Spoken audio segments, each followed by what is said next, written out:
이 산업에 관해서 어떤 의견을 가지고 계신지 여쭤봐야 될 것 같은데요. 고와 홀드 그리고 스탑 중에 어떤 걸 고르고 싶으신가요? 고입니다. 입니까? 네. 가야죠. 네. 왜 갈까요?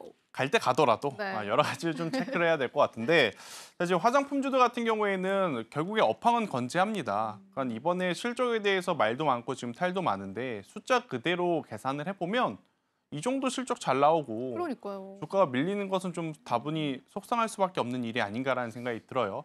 일단은 실적이 잘 나오고 있지만 어디서 이제 미스를 했냐면 속도에서 좀 미스를 했다고 보시면 됩니다. 속도요. 그러니까 참 시장의 분위기 비위 맞추는 게 힘든 것 같아요. 언제는 앞에서 숫자 안 나온다고 빠지고 이제는 또 속도가 느리다고 빠지고 화장품주가 딱 거기에 부합하는 것 같은데 작년 그러니까 우리가 잉그루들의 코스메카 코리아에 이제 집중하기 시작하고 나서 올해 1분기까지만 하더라도 엄청나게 폭발적으로 성장을 했단 말이에요. 그런데 제품 자체가 한번 깔릴 때는 엄청나게 속도가 붙죠. 그런데 깔리고 나서부터는 사실은 그때보다 그렇죠. 속도가 덜한 것은 어찌 보면 당연할 수밖에 없습니다. 하지만 그 기준이 너무 이제 엄격한 그런 상황이었기 때문에 지금 화장품주들 같은 경우 업황은 건재하다라고 할 수 있습니다. 하지만 많이 팔았기 때문에 일단 두 번째 속도에 굉장히 또 기준이 엄격했고 그리고 지금 가장 또 걱정되는 부분은 뭐냐면 트럼프 리스크가 관세 리스크 네. 얘기 안 할 수는 없을 것 같아요. 이 트럼프의 입이 화장품을 만약 스치기라도 한다면 어떻게 할까에 대한 고민이 있는 것 같아요. 네. 왜 그러느냐? 그러니까 우리가 과거에 우리나라 화장품 그러니까 정말 고가의 명품 브랜드들이 많이 팔렸었어요. 아모레퍼시픽 아니면 뭐 LG생활건강. 제 기억으로는 저희 부모님 세대에서는 설화수가 굉장히 네. 유명하고 비쌌던 브랜드로 알고 있는데 요새 그런 브랜드 아니죠. 요새는 올리브영 가서 우리가 쉽게 좀 살 수 있는 가성비 브랜드가 그렇죠. 인기가 많습니다. 중저가 브랜드가 네. 인기가 굉장히 많고 중저가 브랜드가 정말 많이 팔렸기 때문에 지금 그 기업들의 주가가 많이 올랐던 부분인데 중저가 브랜드의 구조적인 성장 당연히 기뻐할 만하죠. 하지만 문제는 뭐냐면 박리담의 형태로 팔아야 되는 제품들이란 말이에요. 근데 여기서 관세 압박까지 들어온다? 그럼 가뜩이나 영업이익을 챙기기 위해서 엄청나게 많이 팔아야 하는데 속도도 둔화된 상태에서 관세까지 엎친 데 덮친 격으로 굉장히 불편할 수밖에 없다라고 좀 보시면 될 것 같아요. 그러다 보니까 화장품주들의 조정이 지금 굉장히 거셌는데 저는 오히려 만약 없으셨던 분들이 이쪽 섹터에 관심을 좀 이제는 좀 가져보셔야 될 때가 아닌가라는 생각이 들어서 그 의견을 한번 드려본 거고요. 최근 그러니까 2, 3개월 전만 하더라도 사실 밸류에 대한 부담이 있을 수밖에 없었습니다. 여러분들이 CNC 인터내셔널 한번 차트 보시면 혹은 실리콘투 차트 보시면 여기서 과연 또 갈 수 있을까? 그죠. 여기서라도 지금 사야 되나? 정말 고민이 많이 되는 수준까지 올라왔었단 말이에요. 하지만 올라오는 데는 2년에서 2년 반. 그런데 내리는 데는 2개월이면 다 내려오더라고요. 지금 다 내려온 상황은 우리가 뭘로 또 표현을 할 수 있냐면 밸류에 대한 부담이 지금 현저히 낮아진 상태. 밸류의 부담이 낮아졌는데 실적까지 낮아졌다면 보면 안 되죠. 그쵸. 하지만 밸류의 부담은 낮아졌으나 실적은 여전히 건재하다라는 것을 확인을 했기 때문에 저는 오히려 지금을 이용하시는 게 더 맞지 않겠는가라는 의견을 한번 드려보도록 하겠습니다. 그러면은 우리가 일단은 이 성장성이 속도가 둔화됐다라는 거에 지금까지 포커스를 맞췄고 그래서 주가가 하락이 됐다면 네. 주가가 지금이 오히려 매수 기회다라고 의견을 주셨잖아요. 네. 어떤 모멘텀이 살아야 이 화장품주들이 조금 올라올 수가 있을까요, 본부장님?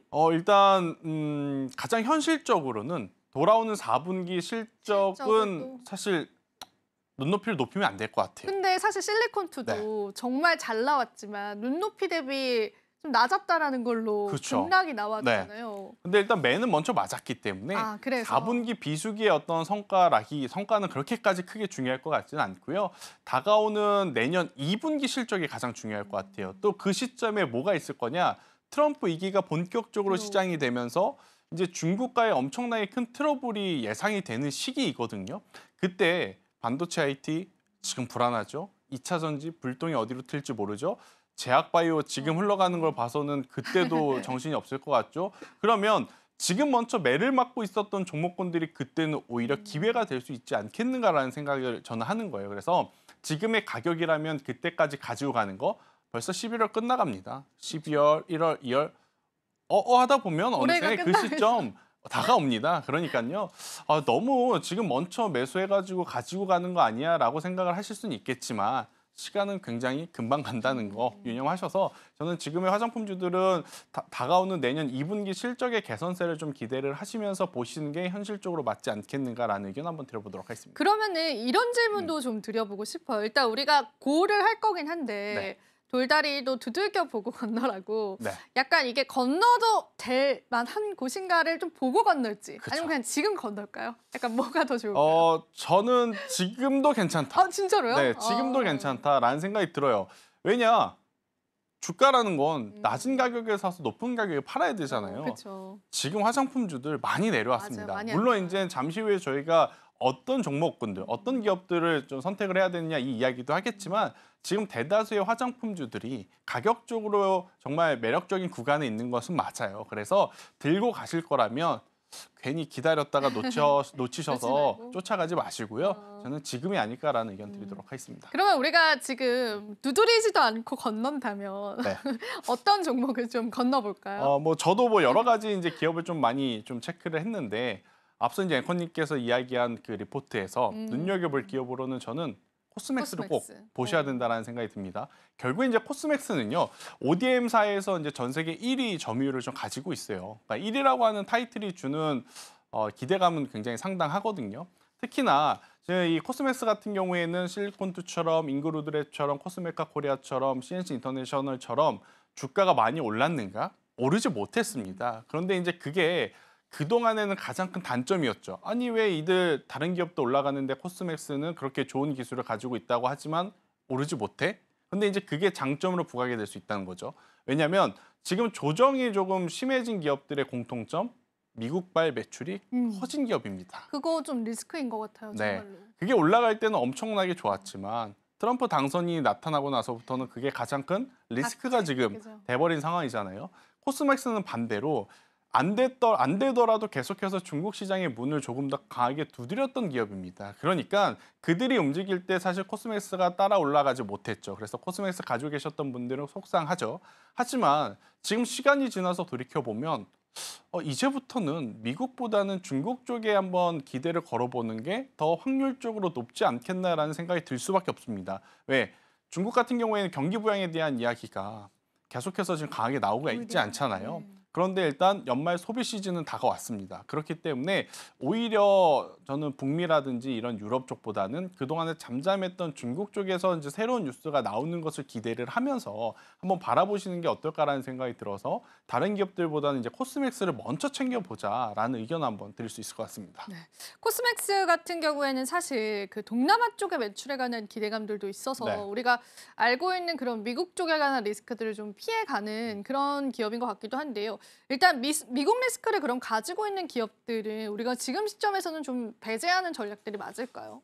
배제라기보다는 눈치를 볼 수밖에 없죠. 그러니까 예전에는 예를 들어서 해당 기업을 한 번 살 때 10주씩 샀다면 이제는 트럼프의 입을 보면서 참, 저 멀리 있으신 분의 입을 우리가 또 고민을 하면서 사야 되다 보니 10주는 못 사죠.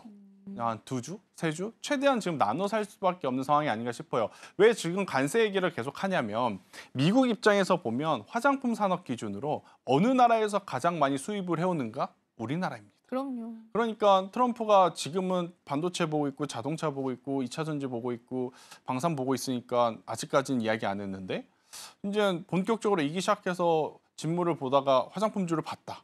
그런데 이게 뭐야? 한국이 이렇게 많이 비중을 그게 차지한다고?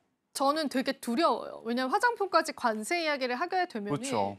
우리 국내의 화장품 관련주들이 또 네. 얼마나 영향을 많이 받을까. 그런 보통의 대통령이라면 크게 걱정 안 했을 것 같아요. 그런데 트럼프 일기를 저는 지독하게 한번 겪은 겪으셨나요? 투자자이기 때문에 네, 방심하면 안 됩니다. 맞아요. 그는 한다면 하더라고요. 그래서 일단 만약 그가 화장품 쪽으로 시선을 돌린다면 관세 이야기 분명히 나올 가능성이 저는 높다는 생각이 들어서 일단은 이쪽에 대해서는 관심은 가지되 비중을 조금은 조절하시는 게 맞을 것 같고요. 대신에 이제 미국도 좋지만 유럽 아니면 중동 동남아? 혹은 동남아, 중국 쪽에 이제 매출 어떤 비중도 계속 같이 커져 나가는 기업에 저는 집중을 하시는 게 맞지 않을까라는 의견 드리겠습니다. 이런 거는 제가 좀 더 나아가는 건가 싶은데 네. 뭐 중국한테 화장품 수출하지 말라고 하진 않겠죠, 미국이? 그 정도까지는 너무 하지 않겠죠? 째째하지 않을까요? 네, 그 정도는? 네. 그렇겠죠. 네. 하도 이제 반도체 수출에 관한 그렇죠. 이야기도 나오니까. 자, 그럼 관세 이야기가 나온 김에 네. 이 트럼프발에 관한 관세 리스크를 좀 피해갈 수 있는 섹터가 있다라고 한다면 본부장님 어떤 아이디어 좀 주실 수 있을까요? 결국엔 딱 하나밖에 안 떠오릅니다. 지금은 조선. 아, 네. 조선, 또 조선. 네, 왜냐하면 미국이 다방면으로 잘하지만 조선은 굉장히 약하거든요. 그러니까 우리나라에 전화해서 가장 먼저 이야기한 게 조선 이야기가 아닐까 싶어요. 그럼 조선은 아무리 우리나라 관련 기업들이 수주가 많아져도 그들은 관세에 대한 이야기를 못하죠.